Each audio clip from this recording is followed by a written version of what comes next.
Ok, então já estou aqui na segunda folha, onde vamos ver a função dinamizar por, e reparem que eu tenho aqui já a parte da seleção, se quisermos colocar o filtro, mas basicamente vou então utilizar o mesmo princípio, mas com a função dinamizar por. Então, neste caso, vou começar com a minha função, dinamizar por, ok?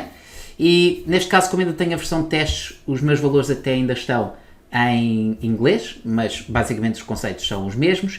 E a principal diferença é esta: tu tens os campos de linha, mas também tens os campos de coluna, ou seja, o column fields. Porquê? Porque a tabela dinâmica pode ter duas dimensões, que no caso o agrupar por não tens.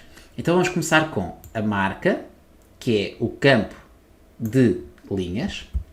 Vamos colocar a loja como campo de colunas, ok?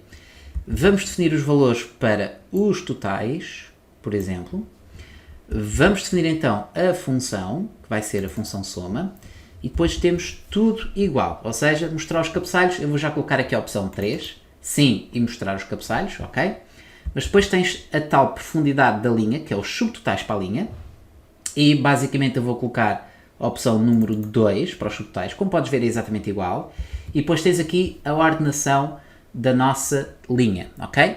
E mais uma vez temos aqui a questão que é: se colocares o valor 1 ou menos 1, vais fazer os subtotais, aliás, vais ordenar pelo campo da linha. Se colocares 2 ou menos 2, vais colocar pelo campo da coluna, ok? Pronto. Essa questão é importante aqui para poderes definir.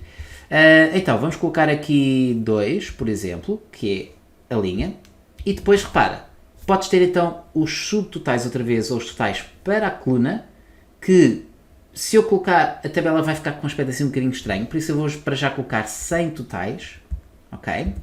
E depois tens a ordenação para a coluna, a mesma lógica, ok?